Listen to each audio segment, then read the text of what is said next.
Welcome to Whispers Before Sleep, your nightly escape into calming bedtime stories designed to help you unwind, relax, and drift off peacefully.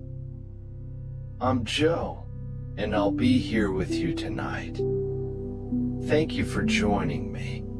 Every evening, we share a gentle story, not to stir the imagination, but to slow it, to quiet the busy parts of the mind, and bring you just close enough to dream that the rest happens on its own. Tonight's story is called The Rain That Fell Backwards, a soft mystery set in a quiet village where time doesn't always move the way it should. Two strangers, drawn together by a strange kind of rain, begin to uncover the truth behind a long-forgotten curse, and in doing so, they just might find each other. I hope this story brings you peace and helps you get the deep, healing rest you deserve.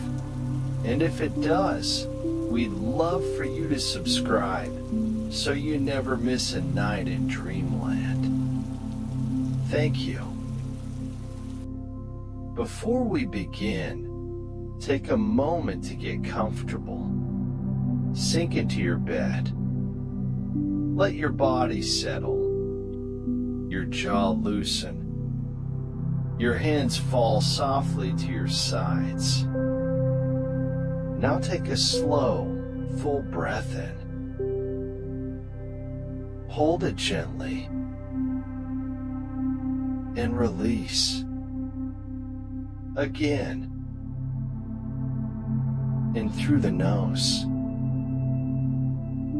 out through the mouth.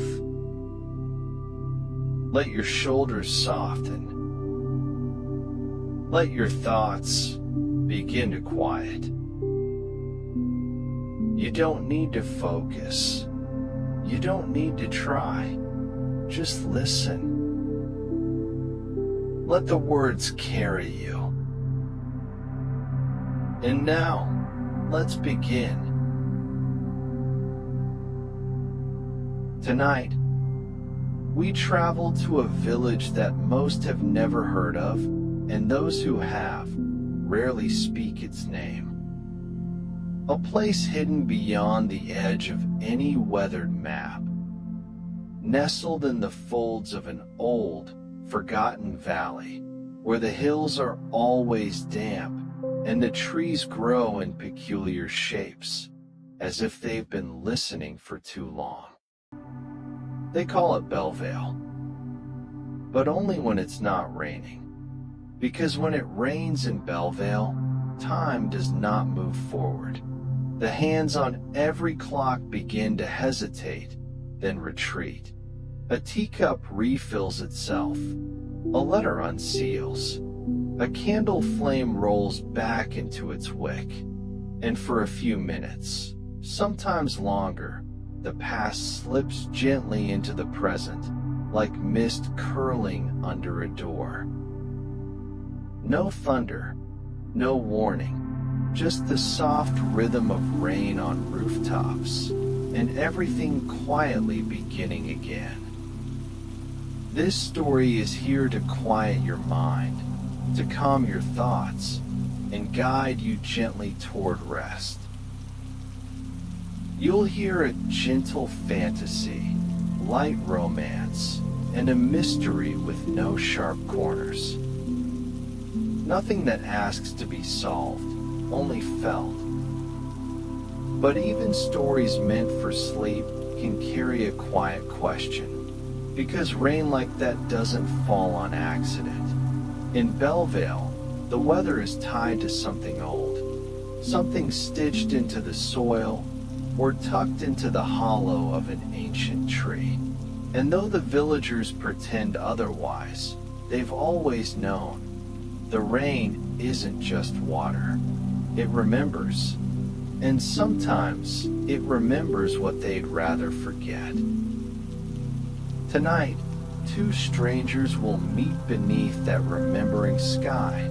One has been here before, the other has only just arrived, and together they will step softly into the heart of a place where time is tender and nothing stays lost forever. Let your breathing slow. Let the room fall quiet. And let the rain begin. The road into Bellevale is not paved. It winds like a forgotten thought, curving softly through meadows that never seem to dry completely, even in midsummer. On either side, tall grass leans in toward the path, heavy with dew, as though eavesdropping on every footstep. There are no signs, no fences, just hedges blooming with white berries, and crows that do not call, only watch. As you near the edge of the village, the sound of your steps softens.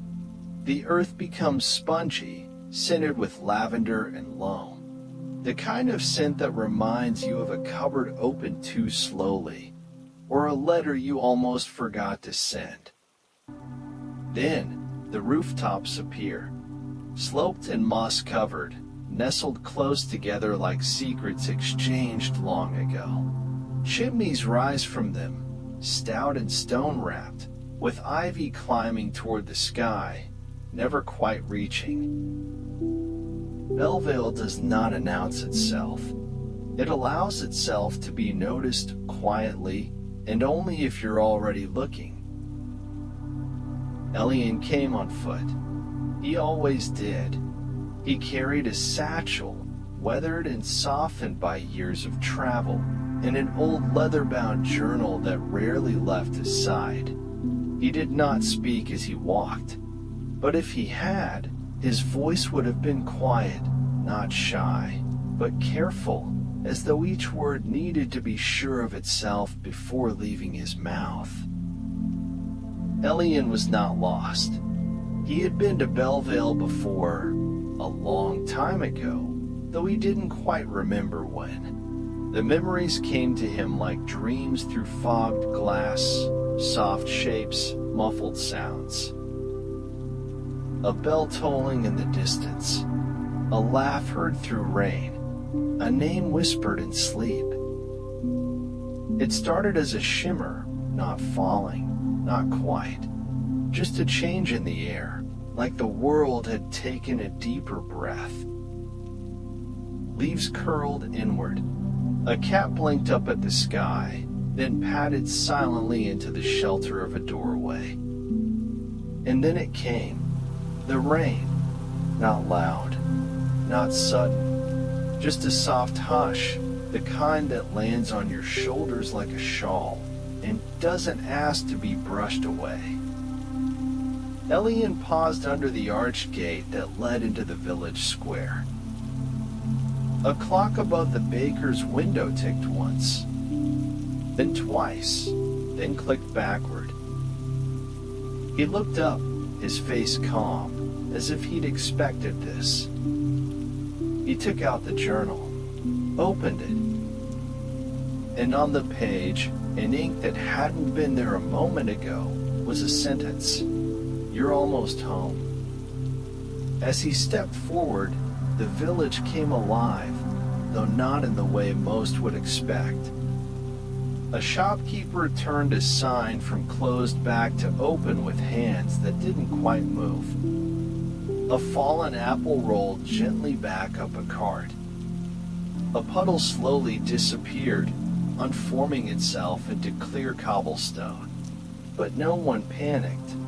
No one ran. Bellevale had always been this way, and rain was simply part of its rhythm.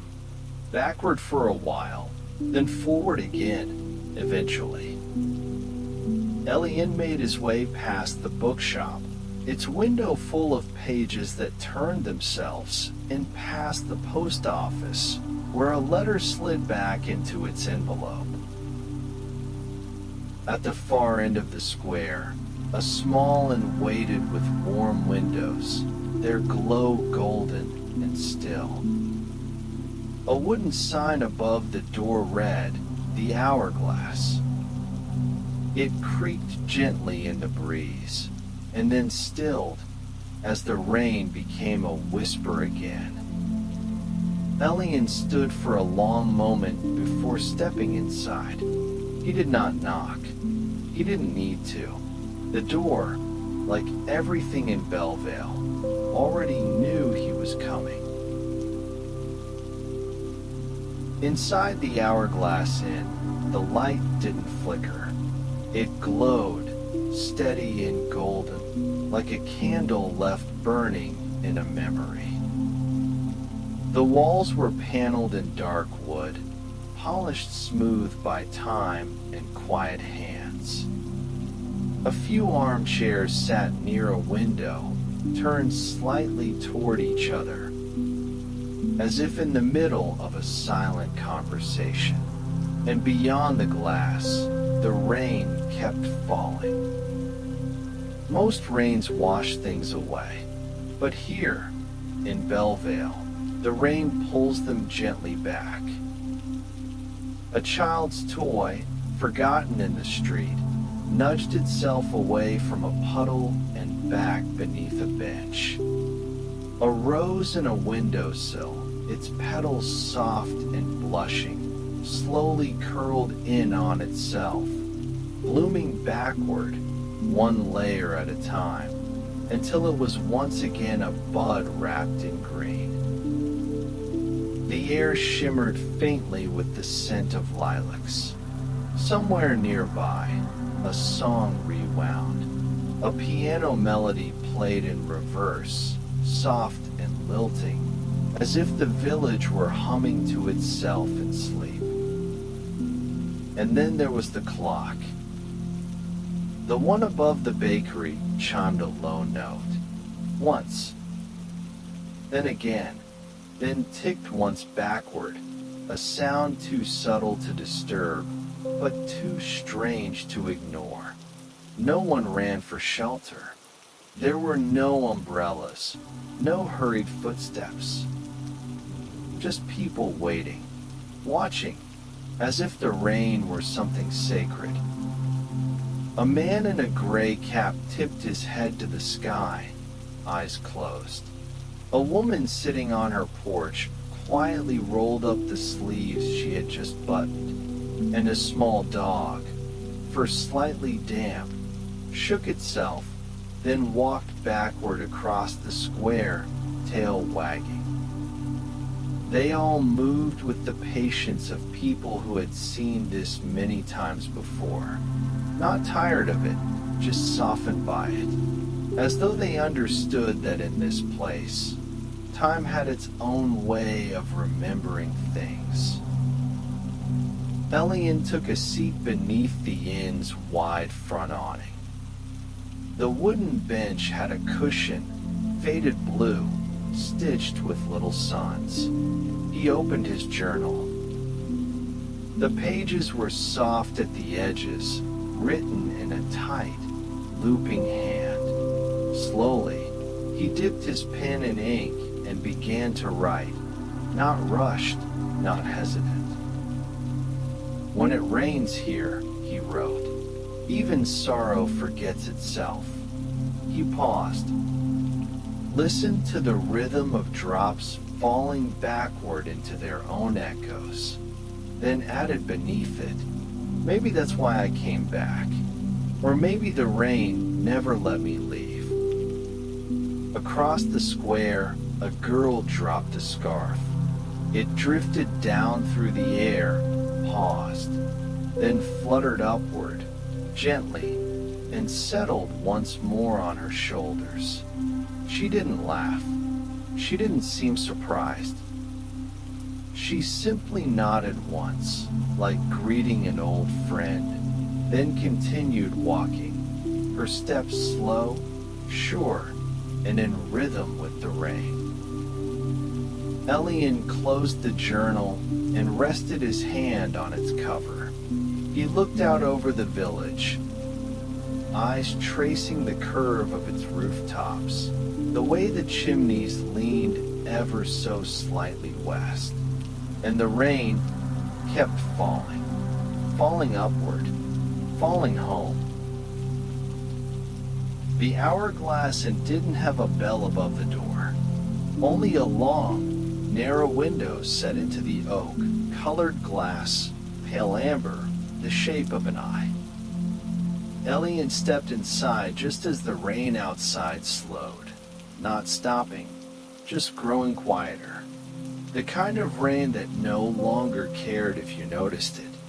The kind that seemed to listen more than fall.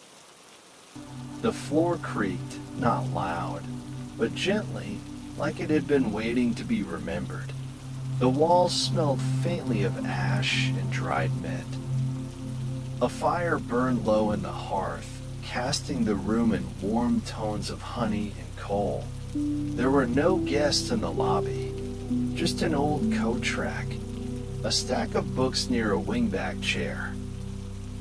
And across the room, a desk carved from dark walnut, its surface smooth from years of elbows and folded letters. She was standing behind the desk, not startled, not formal, as if she had always been expecting him. She looked to be in her 30s, maybe older, though time sat differently on her face. Her hands rested lightly on the desk, bare. No jewelry, fingers shaped by work, not rough, but sculpted, practiced. And behind her, shelves of glass, not bottles, not ornaments, shapes, figures, droplets. Raindrops, hundreds of them, each blown by hand. Elian cleared his throat. "I need a room," he said softly, as if saying anything louder would disturb the walls. She nodded once. "Third floor, left side. He's in the door already.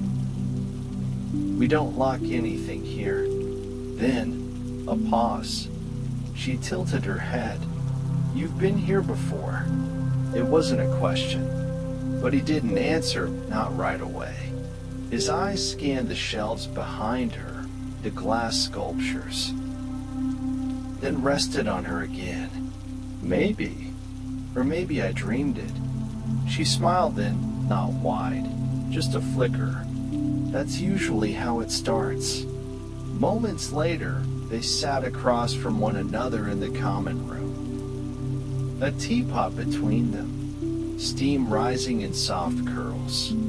The fire crackled, not loudly, but enough to carry the silence like a blanket. "Mira," she said, "I work with glass. My studio's out back." Elian gave a nod. "Elian, I write things down. Not always things I understand." She poured the tea. It was dark and fragrant, a little smoky, a little sweet. He took it without sugar. She didn't ask. Their eyes met then, not in that obvious way, not dramatic or sudden. It was more like two echoes brushing past each other in a hallway. A glance held just a second too long, then released. But in that space, something passed between them. Something neither of them named.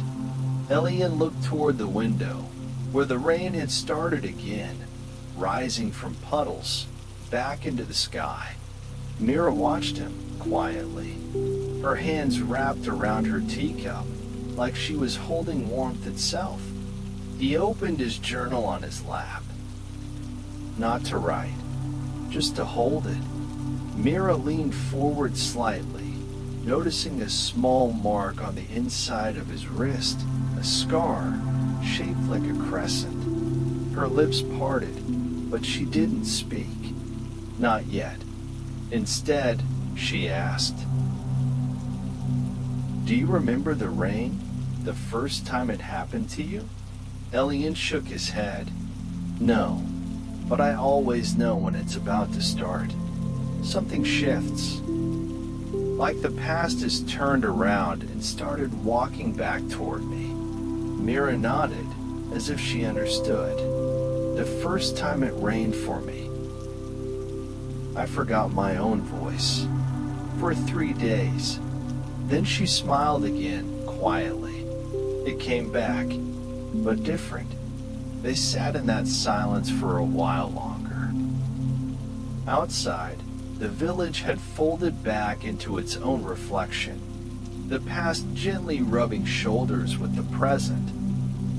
Inside, 2 people sat across from one another, their names spoken, their tea warm, their thoughts tangled in something older than conversation. Not strangers, not yet something more. Just 2 lives paused at the same sentence, waiting to see what came next.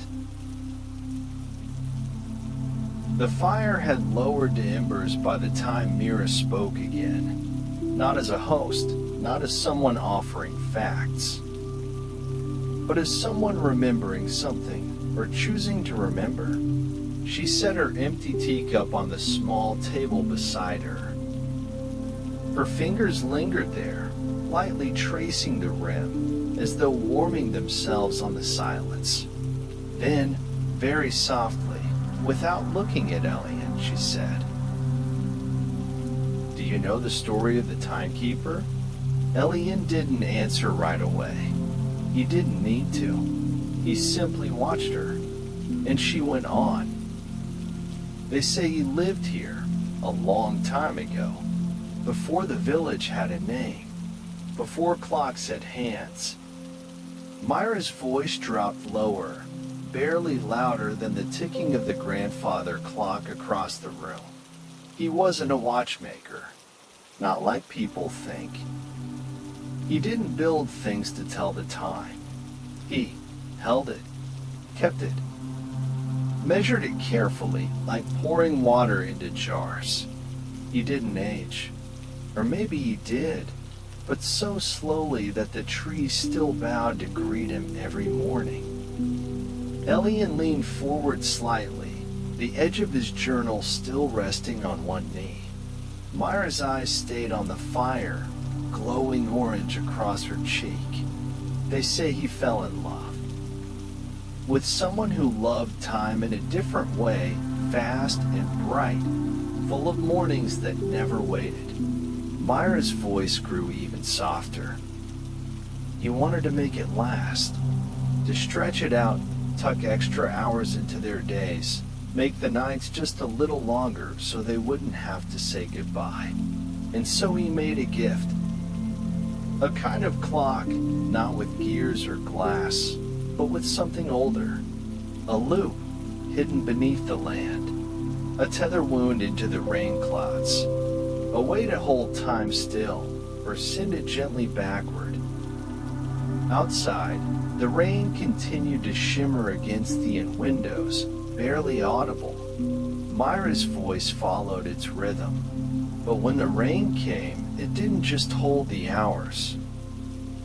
It brought them back. Not all of them. Not the ones they wanted. Just pieces. Moments. Echoes. He thought he could fix it. He kept trying. Adjusting. Reworking. But every time it rained, the village slipped further away from now. Until, eventually, she was gone. They say he vanished.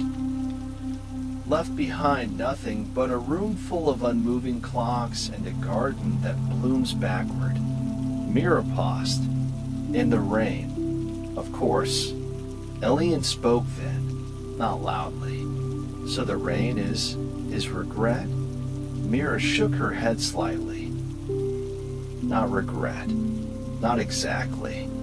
I think it's a memory. One that doesn't know how to stop repeating. "It's beautiful," Elian said. Mira looked at him. Her eyes were steady. "It's lonely." The silence that followed wasn't empty. It was full of everything they weren't saying. The fire crackled once. A single log split, releasing a faint hiss into the room. Mira stood slowly, smoothing her palms over the hem of her sleeves. "You should rest," she said. "The rain will likely fall again by morning." Elliot nodded, rising too. But before he turned toward the stairs, he looked once more at the shelves behind the desk. Glass raindrops, catching the firelight. Tiny worlds frozen mid-fall. "Did you make all of those?" he asked. Mira nodded. "I try to catch the shape of it, what the rain feels like, right before it remembers." Then she turned away, and Elian climbed the stairs slowly, the journal tucked under one arm, his thoughts heavier than his steps. Outside, the village held its breath, and the rain, for now, had stopped.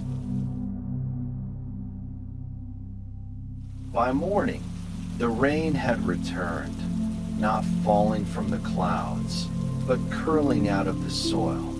It rose like breath, like mist, lifting from the stones and rooftops, folding quietly through the streets of Belleville.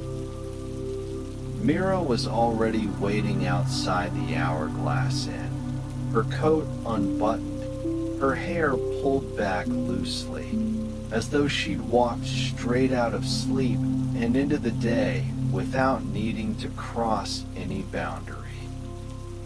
Elian stepped into the soft light of morning. The air was thick with the smell of damp earth, of moss warmed gently by sun that hadn't yet arrived. Without a word, Mira began walking. Elian followed.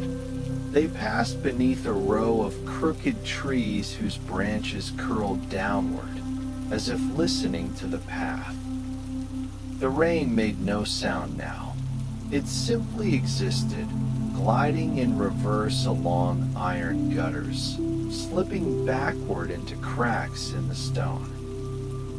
A cat appeared at the corner, small, ginger, with one ear slightly bent. It walked slowly across the cobblestone square, paused halfway, then turned its head toward them. Its eyes blinked once, then it continued on. A bell rang twice in the distance. Once, then again, then silence.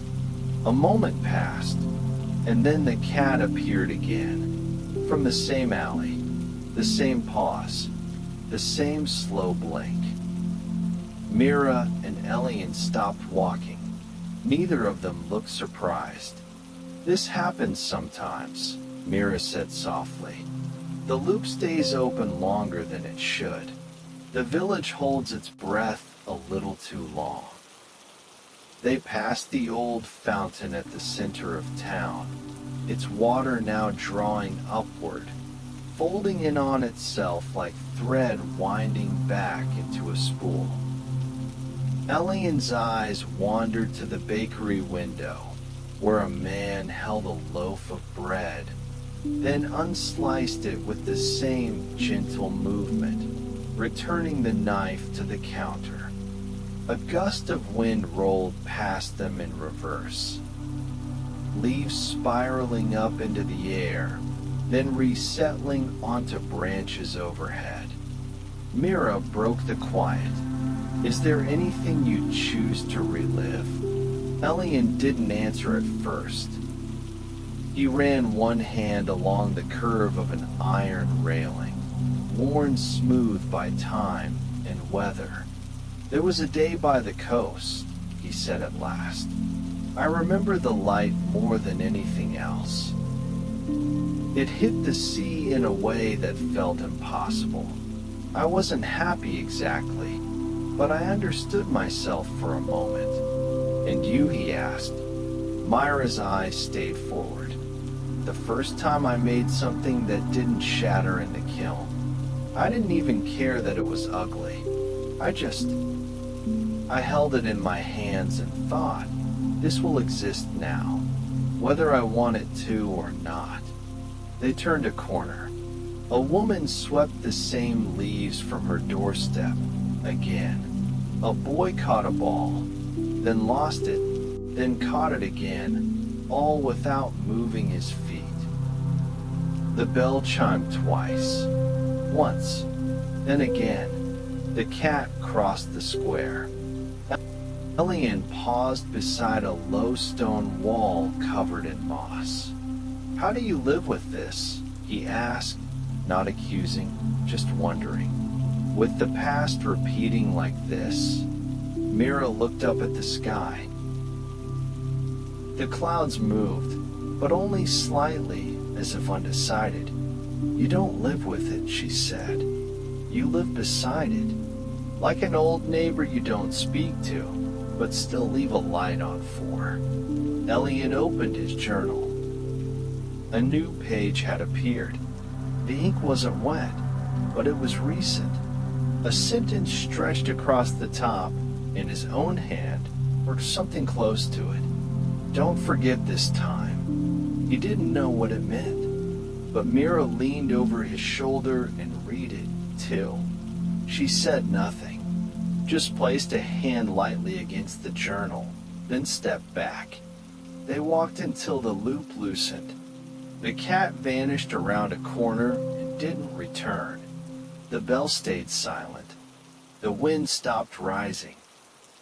Elian and Mira stood beneath an old archway, the stone worn with names that no one remembered carving. "Do you think it's trying to teach us something?" he asked. Mira didn't answer right away.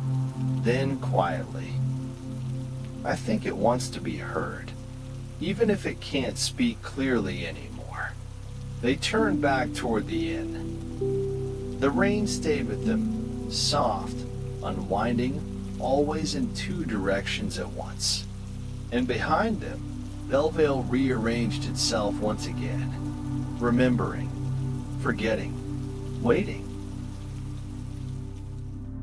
Later that day, after the rain had stilled and the village settled into a hush, Mira turned to Elian with a look he hadn't seen from her before. Not invitation exactly, but permission. "Come with me," she said simply, then turned and walked without waiting for his reply. He followed, past the edge of the inn, down a narrow path lined with smooth stones and tall fennel. The path wound behind a grove of slender birches, and the light there was different, filtered, softened, the kind of light that seems to remember dreams. They stopped before a small building, half hidden beneath ivy and wisteria.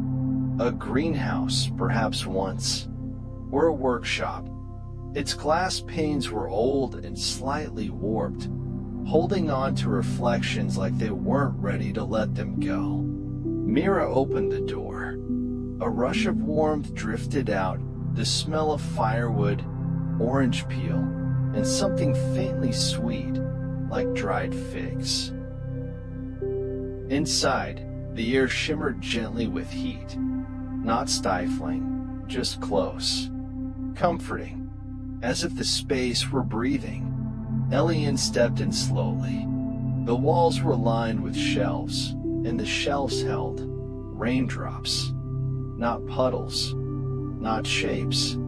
These were droplets, perfectly round, or stretched mid-fall, frozen in impossible motion. Each one captured in glass, suspended in wire frames or cradled in wooden mounts. Some hung from the ceiling, some balanced delicately on stands like fruit bowls filled with falling water.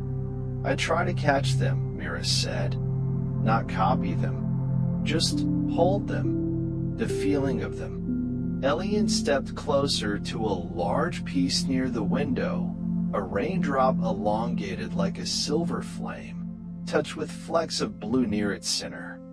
"This one looks like it's still moving," he said. Mira smiled, brushing a strand of hair behind her ear. "Some of them don't want to stop." A small stove crackled in one corner, its chimney winding upward through the glass roof. A kettle rested on top, steam rising in lazy spirals. A tray beside it held 2 mugs, mismatched, hand-glazed, soft around the edges. There were no chairs, only cushions on the floor. The whole studio felt like it had grown around Mira, not built, not arranged, but quietly grown. Near the center of the room was a low table with a single sculpture on it, resting in a shallow ceramic dish, smaller than the others. Simple, just 1 drop of glass, no wires, no mount. Perfectly clear. That one, Mira said, her voice barely above a whisper. Only glows when it rains. Elian knelt beside it, looked closely. Nothing inside. No bubbles, no cracks. Just a clear, perfect sphere. He reached out, not touching it, just hovering a finger above it. A soft light bloomed inside. Faint, like the first firefly of summer. He looked at Mira. She didn't speak. She only watched the glow reflect in his eyes. Minutes passed. Neither of them moved. The warmth of the fire made the walls feel closer. The rain had not started again, but its memory lingered in the corners of the glass. "I don't show this place to anyone," Mira said quietly. Elian nodded, eyes still on the sculpture. "I know." She sat on one of the cushions and pulled her knees to her chest. "It's not just art. I think the village gives these to me. Or maybe I borrow them. The way time borrows things." "And do you give them back?" Elian asked. Mira smiled, faint and distant. "Not yet." They sat for a while longer, Mira on her cushion, Elian on the floor near the glowing drop. Outside, the light shifted again, not darker, not brighter, just older. The stove popped quietly. The scent of orange peel deepened. And for a few moments, the space held them both, not as strangers, not yet as something more, but as people who had, without quite meaning to, stepped into each other's quiet. And in the middle of that quiet, time paused. Later that evening, after the fire in Myra's studio had dimmed and the glass sculptures had cooled, Elian returned to his room at the Hourglass Inn. The rain had paused again, not cleared, just stepped aside, the way someone moves to let another pass. The third-floor hallway was lit by a single lantern, its light flickering in amber patterns along the wallpaper. Elian's door was slightly ajar, not wide enough to cause concern, just unexpected. Inside, the room was undisturbed. The bed still made, the window still fogged, his journal resting where he'd left it, on the desk by the wall, beneath the curtain's slow sway. He opened the journal without a thought, a habit more than a decision. But as he flipped through, a page he didn't remember writing caught his eye. It was near the end of the book, a few pages ahead of where he had last stopped. The handwriting was his, exact.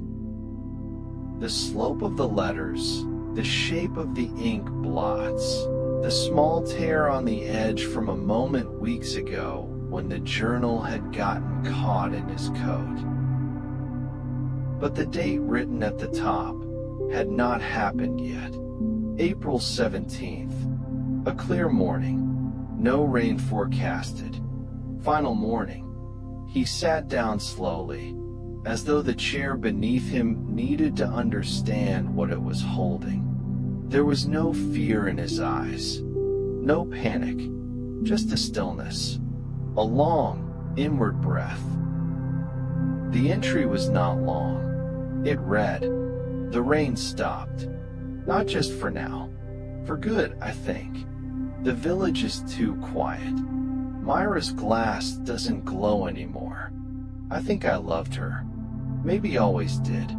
But time doesn't turn for us now. Not anymore. Asterisk. We watched the sky together. And for the first time, it didn't answer. It was the final morning. But I wasn't sad. Just full. Asterisk. She said, "Now we begin." And I think that was enough. Elian closed the journal, not with fear, but with a kind of reverence. The way one might close a letter that wasn't meant to be read yet, but came at the right time anyway. He looked out the window. The village shimmered below, its rooftops still slick with memory. The lampposts glowed like small stars, keeping watch. Somewhere in the inn, a floorboard creaked softly. No urgency, just settling into place. Elian rested the journal on the desk and leaned back in his chair, his eyes scanning the ceiling as if waiting for something to return to him. He didn't understand what the journal entry meant, not fully, but something in it felt known, like a melody half remembered, or a dream that left behind the shape of a feeling, but not its name. There was no fear in not knowing, only quiet, and as he closed his eyes for a moment, Myra's voice echoed in the stillness. It's not regret. It's a memory that doesn't know how to stop repeating. Elian rose and lit a small candle beside the bed. Its flame flickered once, then steadied, a tiny witness to the hours ahead. He didn't write anything new that night. He didn't have to. The journal stayed closed.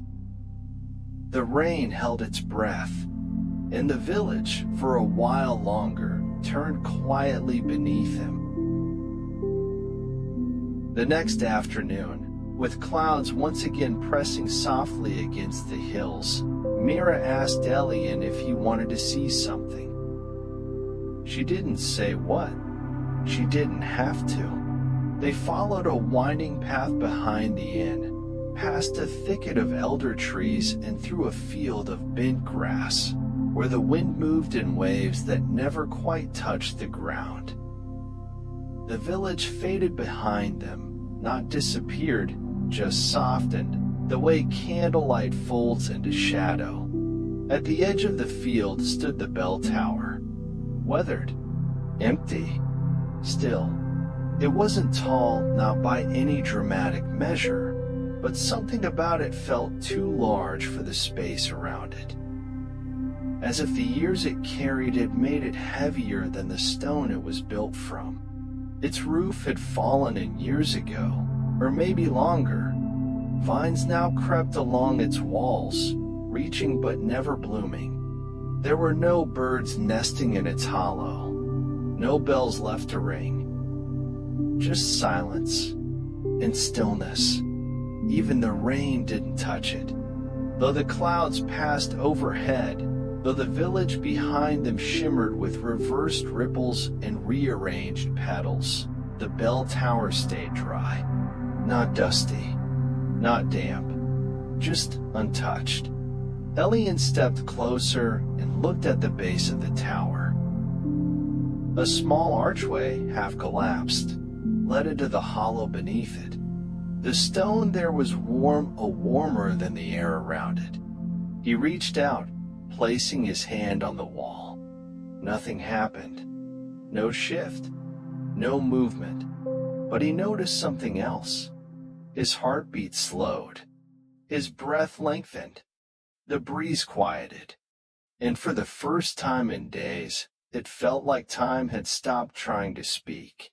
Mira stood a little further back, her arms crossed, not in cold, but in thought. "I've been here before," she said, then paused. "Or, I think I have." Her eyes moved slowly across the tower's shape. "I remember sitting here once. As a girl, I had a yellow scarf and a bag of sugared almonds. I think I was waiting for someone. Do you remember who?" Elian asked.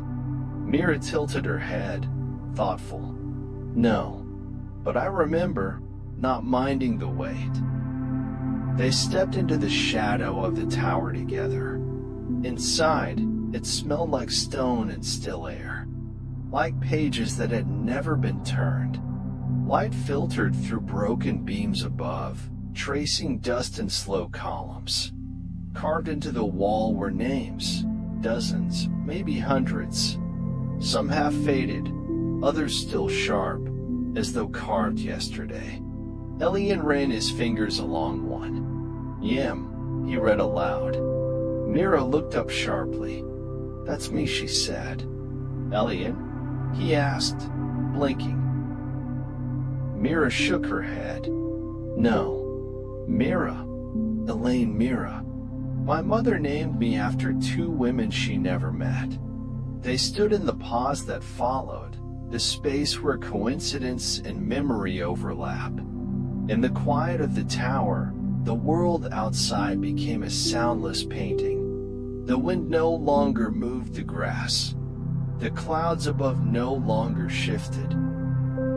Even the sound of their breathing became distant, like it belonged to someone else. "Do you think this place is older than the rain?" Elian asked.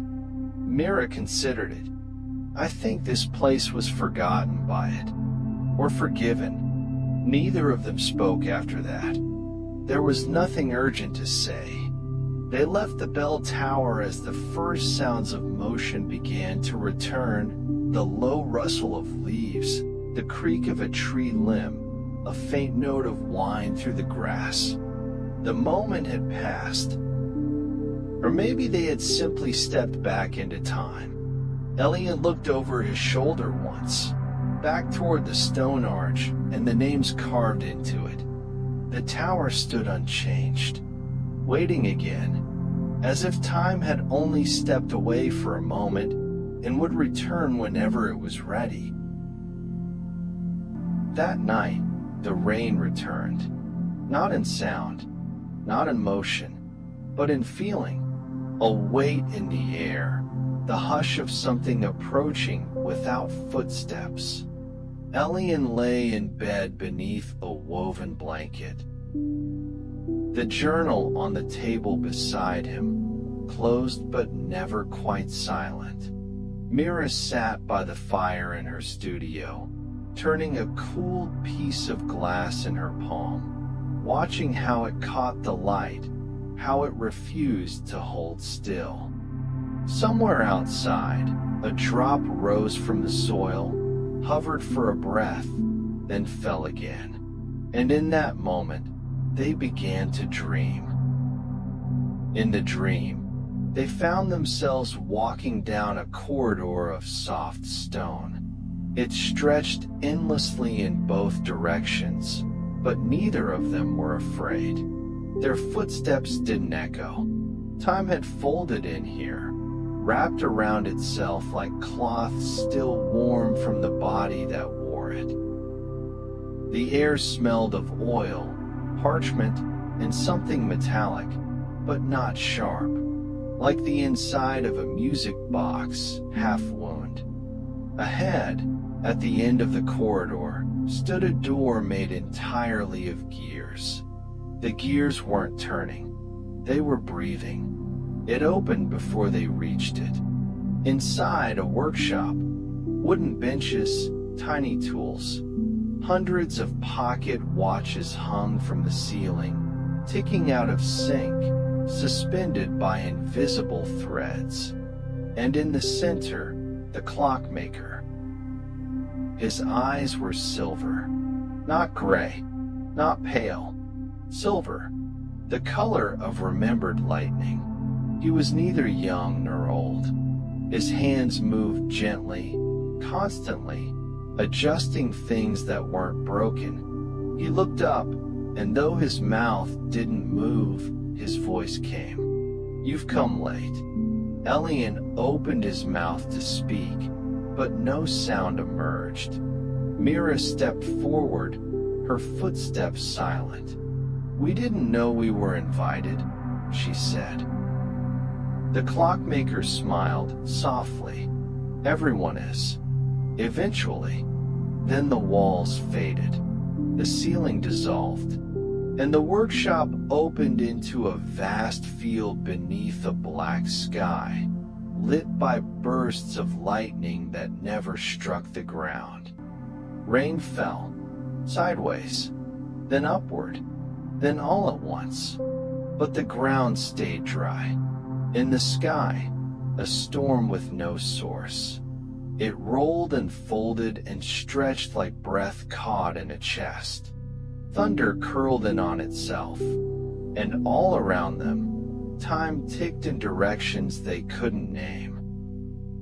"It's always storming here," said the clockmaker, now standing between them. "This is where the village sends its unspoken hours, the ones no one chooses to remember or admit to loving." Mira looked up. Her face was wet, though it hadn't rained on her. "Why does it stay?" she asked. The clockmaker's silver eyes dimmed slightly. "Because it was never finished." The storm shuddered once. A single sound rang out through the field. Not thunder, not a bell. Something in between, like time recognizing itself. And then the rain paused, just for a moment, caught in air like glass. Elian and Mira turned to each other. The world around them shimmered, not bright, not dark, just open. There was no urgency in the way they moved, just recognition. A memory neither of them owned, and both of them felt. When they kissed, it wasn't dramatic. There was no music, no gasp of wind, just stillness and silence. Every clock in the sky stopped ticking. The watches above the field froze. And for the first time in the dream, time held still, not because it was broken, but because it was full. The storm did not end, but it no longer mattered. The clockmaker turned away and began to vanish, not all at once, but gently, like sand pulled slowly from a shoreline. "You'll wake soon," his voice said. "But remember, not all dreams are pretend. Some are just the parts of life too quiet to speak." The field dimmed, the sky softened, and the dream folded itself closed like a book no one wanted to finish. When morning came, Mira woke in her studio, her hands still cradling an unfinished piece of glass. Elian opened his eyes to candlelight, still burning low beside his bed. Neither of them mentioned the dream, not right away, but when their eyes met that morning, over tea, over silence. They both smiled, not because they understood, but because they had been there, together.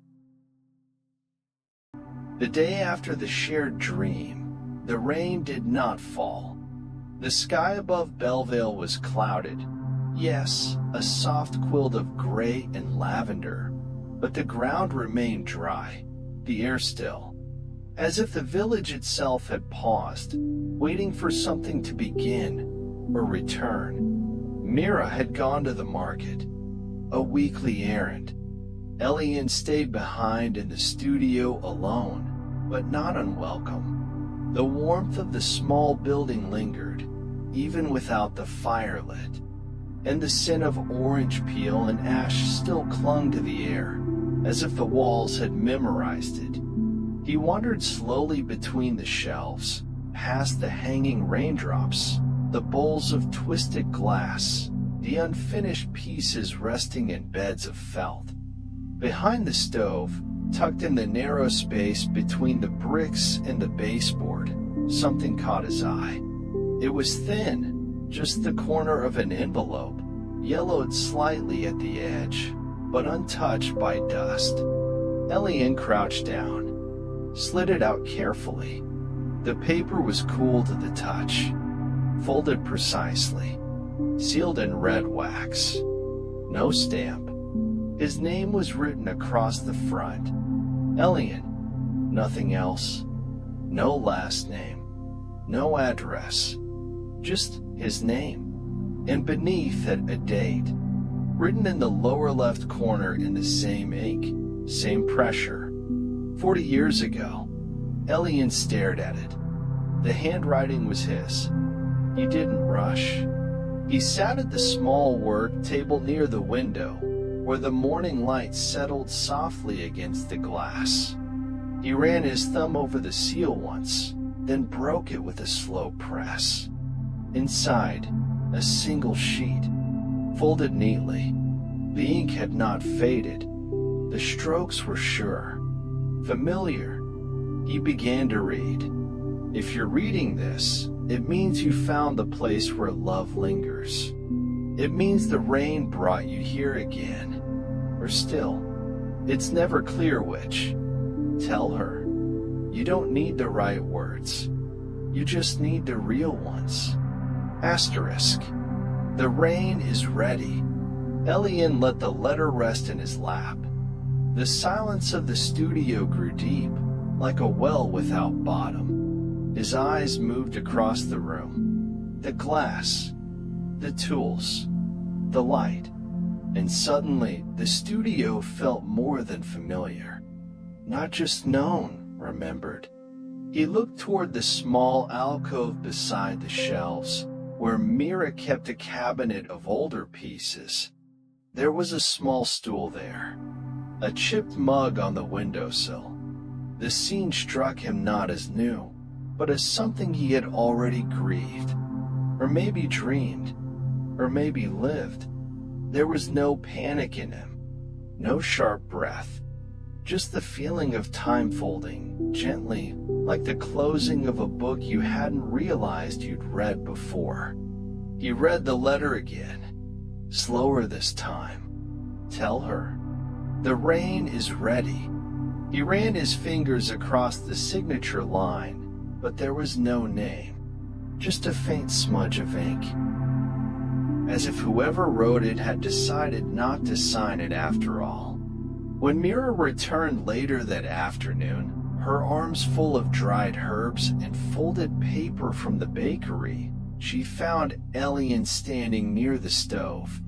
He didn't speak right away, just looked at her with something still in his expression, not sadness, not confusion, just knowing. He held out the letter. She took it with both hands. Read it, then read it again.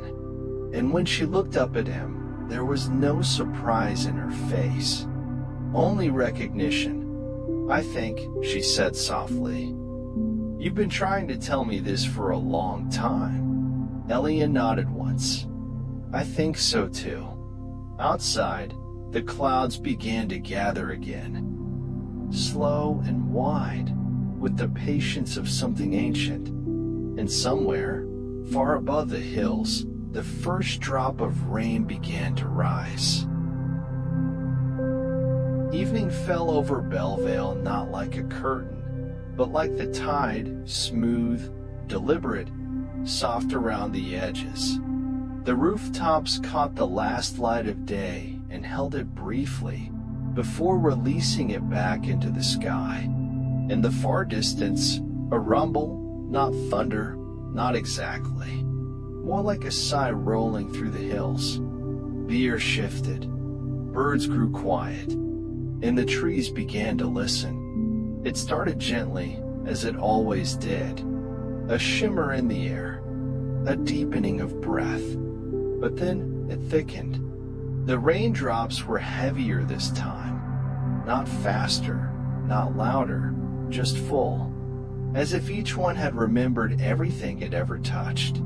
They didn't fall in reverse. Not yet. But they hovered, suspended slightly in the moment between descent and return. Elian stood at the inn's doorway, journal in hand. Mira met him in silence, her shawl already damp, her hair pulled back with a ribbon that seemed older than her. They walked together toward the edge of the village, through streets slowly emptying of movement, but not of meaning. The grass was lush beneath their feet. The puddles rippled outward, not inward. The old tower waited as it always had, alone, intact, and untouched. It still refused the rain. Even now, water bent around its stones like time taking a detour. They didn't go inside this time. They sat just outside the archway, backs against the wall, the sound of the rain curving gently around them. Mira pulled her knees to her chest. Elian rested the journal on the grass between them. They said nothing for a long while. Eventually, Mira spoke. Not with weight, but with curiosity. If time moved forward again, for real, what would you do? Elian considered it. He ran a hand across his chin, stared at the grass, at the way the droplets fell now without pulling backward. I'd stop keeping track of days, he said. No more dates in the corners of pages. Just moments. Sounds. Scents. A candle burning. Her voice in another room. Mira smiled, turning her face toward the clouds. You write all that down? I try. He looked at her. But I think the important things don't want to stay on paper. She nodded. Her expression had softened. I think I built something new, she said. Not with glass. Not yet. Maybe a garden. Something that grows forward. You've never had a garden? He asked. Mira shook her head. Every time I planted something, the rain ungrew it. Her voice didn't carry sadness, only memory. The wind picked up then, brushing lightly across the field behind them. The clouds shifted, not rolling, but opening. The color of the rain deepened to steel, then silver, then something else. Something clear. Raindrops no longer hovered. They began to fall forward. Each one landed and stayed landed. Each ripple stayed rippled. And in that moment, Mira looked at Elian. Do you feel it? She whispered. Elian nodded. It's moving. Around them, the village exhaled. Doors stayed closed. Candles flickered once, then steadied. Nothing reversed. Nothing rewound. Somewhere, a bird called. For the first time in hours, or days, its song did not repeat. Elian reached for the journal, but did not open it. He rested his hand on the cover instead. Maybe it's finished, he said quietly. Whatever kept folding it all back. Mira reached across the space between them and took his hand. The rain did not stop, but now it fell without memory. They sat like that for a long while, no longer waiting, no longer wondering, just being. The tower behind them remained still, but the world beyond it had begun to turn. No rush, no alarm, just one moment, and then the next. The rain had settled now, steady, natural, unremarkable. It fell the way rain always does in other places. Downward, forward, gone. Elian and Mira still sat beside the bell tower. Their hands were folded together between them, not held tightly, not for warmth, just shared. In the open, their shoulders were damp, but they didn't move. Tom was no longer asking them to. All around them, the village held. The leaves stayed fallen. A single petal, caught on Myra's knee, drifted to the ground and stayed there. No wind came to take it back. No backward breath stirred the trees. Just the rain, falling in the only direction it was ever meant to, from above, to earth. The rain soaked into the grass. It did not rise again. Somewhere behind them, the bell tower gave a soft creak, not from time, but from age. The sound of something long held finally exhaling. A sigh moved through Belleville.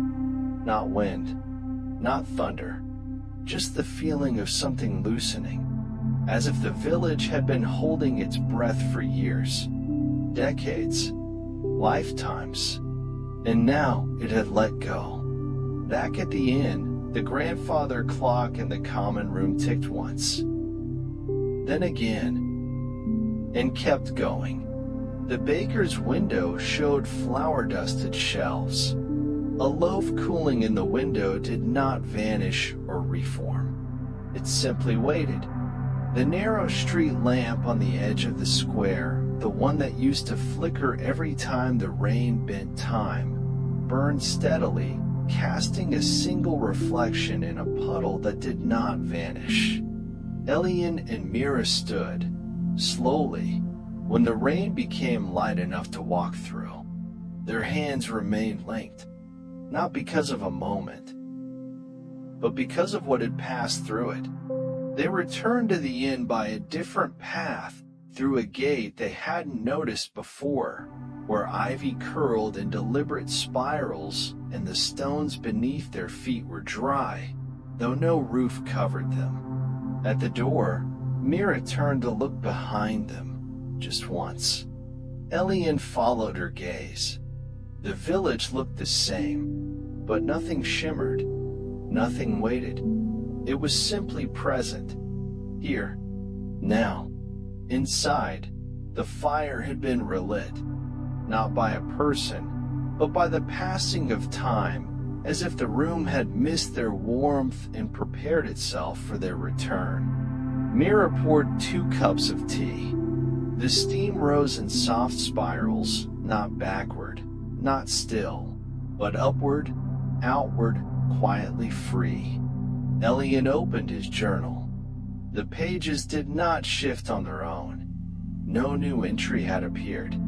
He picked up his pen, and for the first time in a long while, the words were his alone. And outside, the rain. Simple, forward, soft. Continued. Morning arrived quietly in Belleville.